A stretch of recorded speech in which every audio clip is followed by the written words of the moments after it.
रहीम। शुरू अल्लाह पाक के बाबर के नाम से दुआ के आज कुछ जानता है। Welcome to Trade Drive 611। सबसे पहले चैनल को सब्सक्राइब कर लें, वीडियो को लाइक कर लें, नोटिफिकेशन ऑन कर लें ताकि आने वाली तमाम वीडियोस आपको सबसे पहले मिल सकें। वीडियो का आगाज़ करते हैं जी बीटीसी की प्राइस के साथ। और चार्ट आपको थोड़ा सा डिफरेंट नज़र आ रहा है क्योंकि मैंने चार्ट को इन्वर्स किया हुआ है और मैं अक्सर चार्ट को इन्वर्स करके देखता हूँ कि राइट नाउ मार्केट की क्या सिचुएशन है और कौन से लेवल्स बन रहे हैं, कहाँ पे लॉन्ग किया जा सकता है, कहाँ पे शॉर्ट किया जा सकता है, मार्केट को कैसे देख सकते हैं।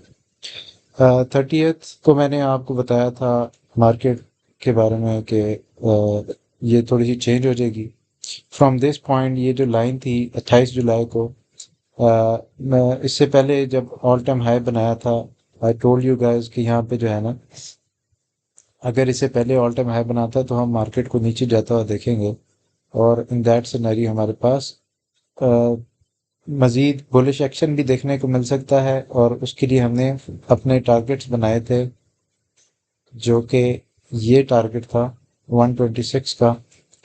और लेकिन एक डाउनवर्ड स्लोप में जा रही हैं प्राइसेस, अभी भी ये टारगेट अचीव हो सकता है। उस वक्त ब्रेकआउट हुआ था, वन डे की कैंडल ऊपर क्लोज भी हुई थी, लेकिन that was a fake out जो कि 28 जुलाई को ही हुआ था एग्जैक्टली, ठीक है। और ये लाइन हमने बहुत पहले ड्रॉ करके रखी हुई थी। ये डिपेंडिंग ऑन द कैलकुलेशन के कब से बेयर मार्केट स्टार्ट हो सकती है। मोस्ट ऑफ द टाइम जो अगस्त का जो महीना है वो बेरिश रहता है, लेकिन स्टिल हमारे पास कुछ कंफर्मेशन थी जिसकी वजह से हम मार्केट को ऊपर जाता हुआ देख रहे थे। अभी थोड़ा सा पुल बैक आया है। जब मूव स्टार्ट हुई तो मैंने 31st, आज जो डेट है वो है 2 अगस्त, ठीक है। 31st को जो मैंने वीडियो बनाई थी उसमें मैंने आपको तो ये 30th जुलाई को जो हमने वीडियो बनाई थी उसमें मैं आपको बता रहा था कि उस वक्त प्राइसेस जो हैं वो 117 118 की रेंज में मूव कर रही थी। और उस वक्त ऊपर भी लिक्विडिटी मौजूद थी और नीचे भी लिक्विडिटी मौजूद थी। लेकिन एट दैट मोमेंट मैं आपको बता रहा था कि प्राइसेस जो हैं वो नीचे आएंगी और इन लेवल्स पर टच करेंगी। उसकी वजह ये भी है कि मंथली, क्योंकि मंथली ओपन हुआ है और 1 मंथ के टाइम फ्रेम पे हम इसको थोड़ा सा देखते हैं। मंथली न्यू कैंडल बनी है। ऑब्वियसली जब भी कैंडल बनती है प्रीवियस मंथ को थोड़ा सा कवर अप भी करती है और उसके बाद मार्केट के सेंटिमेंट्स के हिसाब से और मार्केट में इनफ्लोज के हिसाब से जो है वो नेक्स्ट मूव देखी जाती है। लेकिन यहाँ पे बड़ा क्लेवरली प्ले किया गया है। मैं आपको एक चीज़ दिखाना चाहता हूँ। यहाँ पे बहुत अच्छा मार्केट को प्ले किया है कि आप देखें कि every one is longing from this point, ठीक है। हर बंदा ही कोशिश कर रहा है कि मैं लॉन्ग कर लूँ, मैं मार्केट को जो है वो यहाँ से ऊपर जाएगी, आसमानों पे जाएगी, मैं प्रॉफिट ले लूँ। क्योंकि यहाँ पे जो सेंटिमेंट्स बन चुके थे मार्केट के वो इतने बुलिश थे कि एक 30 एक 40 एक 50 की जो आवाज़ है वो बड़ी इजी आ रही थी कि यार यहाँ से इजीली चला जाएगा। क्योंकि मार्केट की मूव इतनी स्ट्रांग है कि उस मूव को आप चैलेंज ही नहीं कर पा रहे थे, ठीक है। लेकिन अब यहाँ पे एक और सिनेरियो ये है कि जिस तरह हर बंदा यहाँ पे लॉन्ग कर रहा था मार्केट में, मैंने आपको बताया था कि लॉन्ग्स को एलिमिनेट किया जाएगा और मार्केट को थोड़ा सा नीचे लेके आएंगे। मार्केट नीचे आ गई है, 1,12,000 की क्लोजिंग हुई है। क्लोज हुआ है 1,13,000 पे। जो लो बनाया है इसने 1,12,600 कुछ का बनाया। पॉइंट ऑफ इंटरेस्ट जो है वो 1,11,000 से 1,10,000 तक पॉइंट ऑफ इंटरेस्ट है। लेकिन अब यहाँ पे एक चीज़ जो समझने वाली वो ये है कि जो मार्केट मेकर है वो क्या करता है। मार्केट में यहाँ पे शॉर्ट लगाया, ये ऊपर लिक्विडिटी बनाई, ठीक है, और सेलिंग स्टार्ट कर दी, ठीक है। अब जब सेलिंग हो रही है उसमें क्या हो रहा है, हमारे पास जो लिक्विडिटी पैचेस थे यहाँ पे कम होते जाएंगे। अभी हुए नहीं है लेकिन ये सिनेरियो बन सकता है, जो पहले भी इन्होंने प्रीवियसली भी प्ले किया था कि यहाँ पे देखें लिक्विडिटी फेड आउट होती जा रही है। अब एक और सिनेरियो जो मुझे देखने को मिल रहा है और कॉन्टिन्यूसली हो रहा है कि जब प्राइस थोड़ी सी नीचे आती है यहाँ पे बहुत सारी लॉन्ग्स ओपन हो जाती है, फिर प्राइस नीचे चली जाती है लिक्विडिटी ग्रैब करने के लिए। अब ये इंडिकेटर तो हर बंदे के पास अवेलेबल है, हर बंदा इसको देख रहा है, हर बंदे की एक्सेस में ये इंडिकेटर है, फ्री ऑफ कॉस्ट इंडिकेटर है, कोई इसमें पैसे तो है नहीं आपके। और हर बंदे कॉइन ग्लास के ऊपर आप लिक्विडेशन हीट मैप ओपन करें, किसी भी जो है एक्सचेंज का आप लिक्विडेशन हीट मैप करें तो वहां पे आपको पता लग जाता है किसकी कहाँ पे लिक्विडिटी है, ठीक है। तो ये इट्स एन ओपन सोर्स। जहाँ से आपको पता चलता है कि यहाँ पे लिक्विडिटी है। हर बंदा इस लिक्विडिटी को देख के प्राइसेस नीचे आती हैं, still he wants to long. लेकिन मैंने आपको कल एक कहा था कि मूव स्टार्ट हो चुकी है। उस वक्त प्राइस आपकी यहाँ पे खड़ी थी 1.17 1.16 के बीच में, ऐसे मूव कर रही थी। मूव स्टार्ट हो चुकी है। 4 घंटे के टाइम फ्रेम के ऊपर अगर हम इसको देखें, अगर तो ये लिक्विडिटी ग्रैब करके क्लोज करता 4 घंटे की ये 200 मूविंग एवरेज से ऊपर, तो मैं कहता कि ठीक है यार, लिक्विडिटी ग्रैब हो गया है और ऊपर क्लोज कर दिया। एक सिनेरियो यहाँ पे ये है कि ऑर्डर्स भी बाय हो रहे हैं, सेलिंग भी बहुत ज़्यादा हो रही है, यहाँ पे बाइंग भी बहुत ज़्यादा देखने को मिल रही है, बहुत ज़्यादा बाइंग देखने को मिल रही है। ठीक है, जो वेल्स हैं वो एक्यूमुलेट कर रही हैं। लेकिन अब ये कौन सी वेल्स हैं कि ये रिटेलर वेल्स हैं जो फोमो कर रहे हैं, मिस आउट हो गए हैं, अब वो दोबारा से बाय कर रहे हैं। यहाँ पे देखें 12 मिलियन की बाय है, यहाँ पे 15 मिलियन की बाय है, अगेन 15 मिलियन की बाय है। तो ये कॉन्टिन्यूसली इस तरह की बाइंग ऑर्डर्स यहाँ पे लग रहे हैं। 1,10,000 के ऊपर 23 मिलियन का एक ऑर्डर है। दूसरा ऑर्डर यहीं पे इसी जगह के ऊपर एक और ऑर्डर है, 11 मिलियन का ऑर्डर है। ठीक है, इसी तरह 8 मिलियन। तो यहाँ पे बाइंग के बहुत सारे ऑर्डर्स हैं, जो चीज ये बता रही है कि मार्केट विल गो डाउन, इससे भी नीचे जाएगी। और वो अच्छी चीज है कि बीटीसी सस्ता होगा, आप खरीद सकते हैं, ज्यादा से ज्यादा खरीद सकते हैं, स्पॉट पे कभी भी बाय करें। लेकिन इसमें एक जो खतरनाक बात है और जो एक देखने वाली बात है कि बियर्स जो हैं वो अगर इन कंट्रोल आ जाते हैं, ठीक है, मूव तो चल रही है, नो डाउट मूव तो आएगी, मूव तो नीचे ऑर्डर लगे हैं, ऑर्डर वो मार्केट तो ग्रैब कर रही है और आगे भी ग्रैब करेगी। लेकिन अगर तो मूव आ जाती है, इस चार्ट को मैं इन्वर्स करता हूं और मैं आपको एक चीज दिखाता हूं। जैसे नीचे से यूं मैं आपको अक्सर बताता होता हूँ, जब इस तरह की फॉर्मेशन बने, अगर मार्केट इधर से हायर हाई बना लेती है, सॉरी, मार्केट इसको ब्रेक कर जाती है या इस लो को, इस हाई को ब्रेक करती है, तो जैसे मार्केट जब नीचे से ऊपर आती है और ब्रेक करती है तो ब्रेकआउट कहलाता है, इसी तरह जब नीचे जाती है वो भी ब्रेकआउट ही कहलाता है। ठीक है, इट मीन्स के इस लेवल को ब्रेकआउट कर दिया, अब नीचे के लेवल्स को देखना पड़ेगा। इस लेवल को ब्रेक कर दिया, जिस लेवल को ब्रेक करेगी वो आपकी रेजिस्टेंस बन जाएगी दोबारा से। इट मीन्स कि उतनी सेलिंग हो चुकी है, यानी कि there is someone who is selling, there is someone who is buying. ये चीज हर वक्त हर टाइम मार्केट में रहती है, इसी वजह से मार्केट मूव करती है। लेकिन ऑब्वियसली ऑल टाइम हाईस के ऊपर प्राइस तो हमेशा नहीं रह सकती, प्राइस ने कभी ना कभी तो नीचे आना है, कभी ना कभी तो इसने नीचे के लेवल्स पे जाना है। अब there is a cycle, BTC का जो साइकिल है 4 ईयर साइकिल उसे कहते हैं, वो इट्स अबाउट टू एंड, 2-4 महीनों के अंदर जो है वो एंड हो जाएगा। और ये जो बुलिश मोमेंटम है ये कन्वर्ट हो जाएगी बेरिश मोमेंटम में। तो आपको इसके लिए तैयार रहना चाहिए, आपको पहले से ही इस चीज़ के बारे में पता होना चाहिए ताकि आप मार्केट में अपनी मूव पहले से ले सकें। अच्छा, अब यहाँ पे एक सिनेरियो यह है कि अगर तो मार्केट दोबारा से लिक्विडिटी ग्रैब करने के लिए 1.20 से ऊपर जाती है, तो वो आपको यहाँ से इंडिकेशन से पता चल जाएगा। ऑब्वियसली अब ये इसकी रेजिस्टेंस बन जाएगी, इसको ब्रेक करेगा, ऊपर जाएगा, क्लोज देगा, डेली क्लोज जब नीचे दे दिया, पहले तो नीचे के लेवल्स पे भी चेक करेगा, यहाँ पे ऑर्डर्स ग्रैब करेगा, यहाँ से मूव लेगा। तो मोस्ट प्रोबेबली एक्सपेक्टेड ये है कि 1.10 के पास से, ठीक है, इस रीजन से जो है वो प्राइस जो है वो बाउंस बैक करेगी और साइडवेज मूव कर सकती है, बाउंस कर सकती है, चॉपी हो सकती है, इस तरह की जो है डाउनवर्ड मूवमेंट दिखा सकती है, यानी कि यहाँ से बाउंस बैक कर जाए। मेरा चार्ट ही नहीं मूव हो रहा, थोड़ा सा हैंग हो गया, एक सेकेंड। ओके, तो वी आर बैक। और अच्छा, हैंग हो रहा था, मैंने इंडिकेटर्स को क्लोज किया है।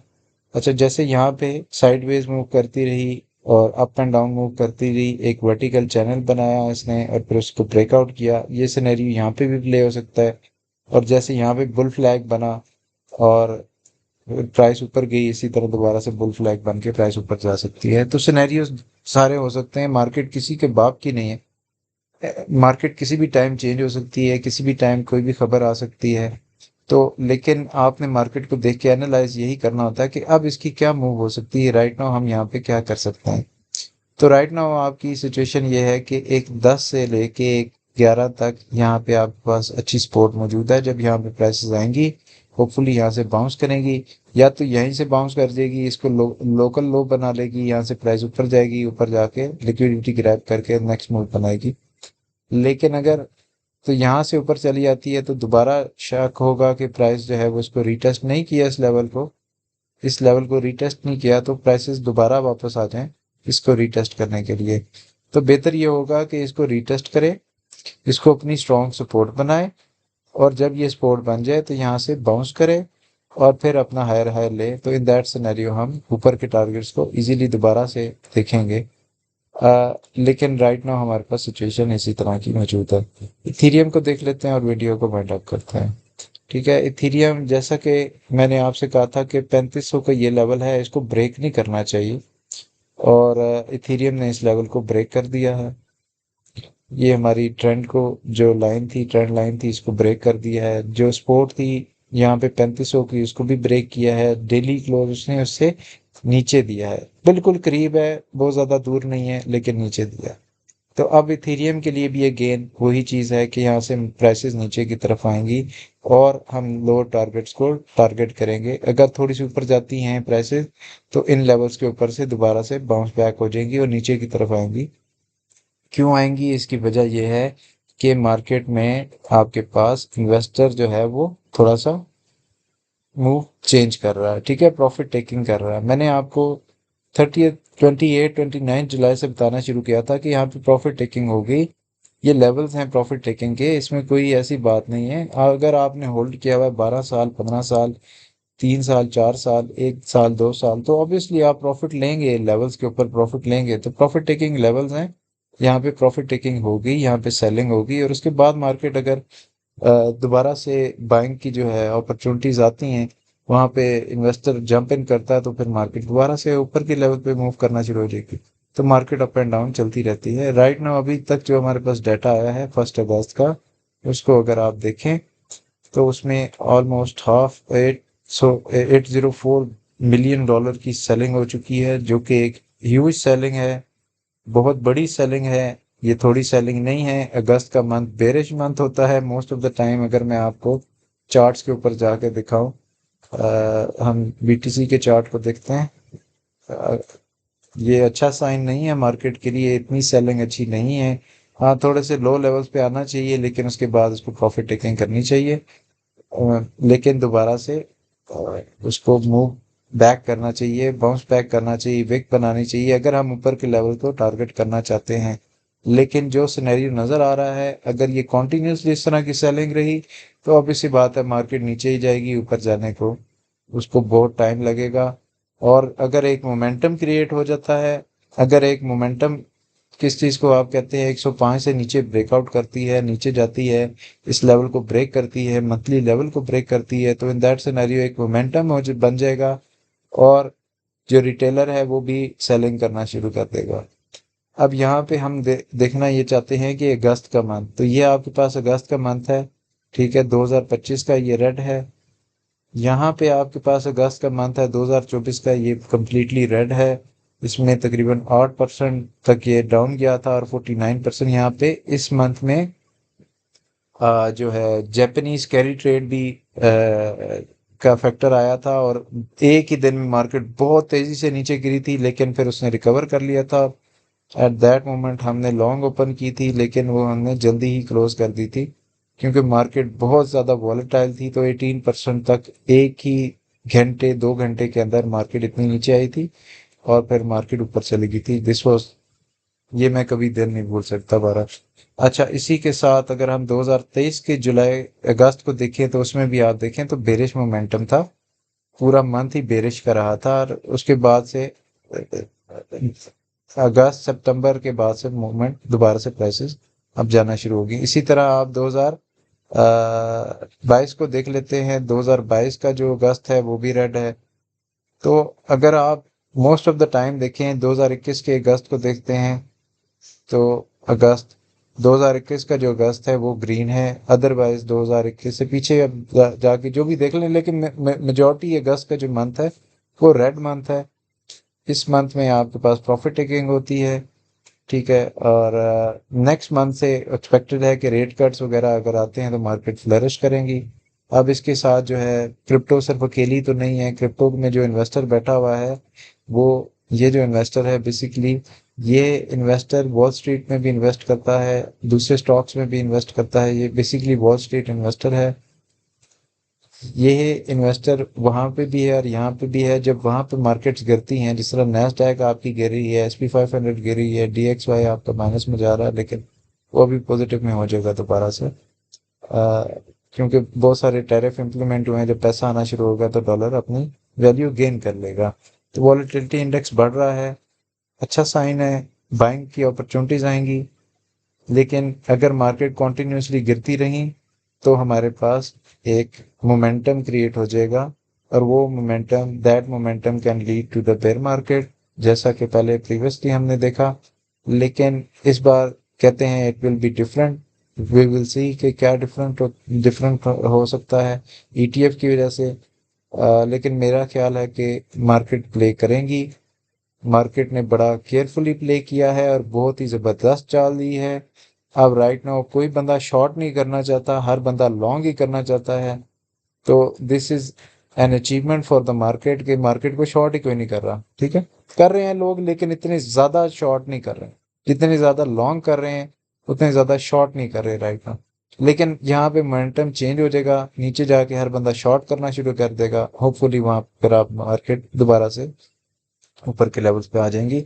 लेकिन मार्केट इतनी चॉपी प्ले कर रही है कि एक एक घंटे में, 4 घंटे की कैंडल में एक ही दफ़ा ऊपर जा रही है, एक ही दफ़ा नीचे जा रही है। अगर मैं 1 आवर की कैंडल प्ले करूं तो अगर आपको नज़र आएगा कि यहाँ पे आप देख सकते हैं कि ऊपर जा रही है, फुल नीचे आई है, तो 1% की मूव नीचे आई है, यानी कि जो ऑल्ट कॉइन्स हैं वो 3-3% मूव करेगा।